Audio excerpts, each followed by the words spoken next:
নমস্কার বন্ধুরা, শ্রীকৃষ্ণ বাণী চ্যানেলের পক্ষ থেকে আপনাকে স্বাগতম। আজকে আমরা জানব ভগবান শ্রীকৃষ্ণের কিছু গুরুত্বপূর্ণ বাণী। ভগবান শ্রীকৃষ্ণ বলেছেন, সন্তানদের ভবিষ্যৎ সুখে ভরিয়ে তোলার চেষ্টা এই তো প্রত্যেক মাতাপিতার প্রথম কর্তব্য।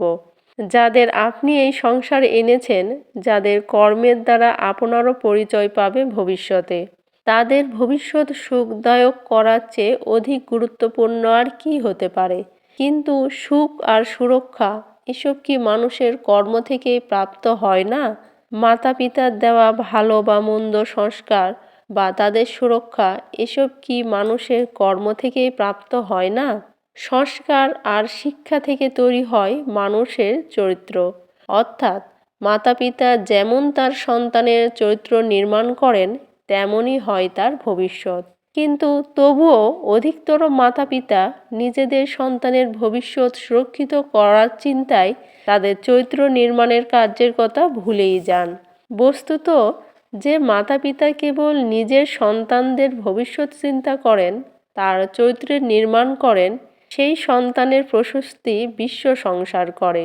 ভগবান শ্রীকৃষ্ণ বলেছেন, সুখের কামনা যে করে তার সুখ লাভ হয় না, যে সুখ চিনতে পারে তারই সুখ লাভ হয়।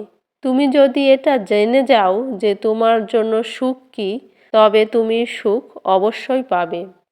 যে কেবল নিজের পীড়াকে আপন করে জীবন কাটায়, সে শক্তিহীন হয়ে পড়ে। কিন্তু যে ব্যক্তি সমগ্র সমাজের পীড়াকে আপন হৃদয়ে ধারণ করে জীবন কাটায়, সে শক্তিশালী হয়ে ওঠে। সুখ তো উপলব্ধি করার বস্তু, প্রাপ্ত করার বস্তু নয়।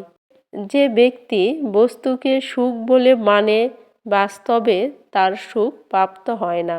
যে সত্তা অথবা সম্পত্তিকে সুখ বলে গণ্য করে, সে অবশ্যই নিজের জন্য বিনাশকে আমন্ত্রণ জানায়। যখন সংসারে দেখার মতো কিছুই থাকে না, তখন মানুষ ঈশ্বরের দিকে দৃষ্টি নিক্ষেপ করে। যদি কোনো ঘটনার মানুষ ভয়প্রাপ্ত হয়, তবে তার পরাজয়ই হয়। আর যে মানুষ সব হারিয়েও শান্ত আর একাগ্র থাকে, সেই জয়ী। বাস্তবে না পরিচয় মানুষের দেহের সাথে যুক্ত থাকে, না তো সম্পর্কের ভিত্তি তার দেহের সাথে যুক্ত থাকে। মানুষের স্বভাব, তার আচরণ আর তার কার্যই তার পরিচয়। দান তাকেই বলে যাতে দানি হারায় আর যাচক প্রাপ্তি লাভ করে। সমুদ্র হোক বা সংসার, যে ধর্মের নৌকা প্রস্তুত করে, সে ঠিক পার হয়ে যায়। সময় কখনো মানুষের নির্দেশিত পথে চলে না, মানুষকে সময়ের নির্দেশিত পথে চলতে হয়।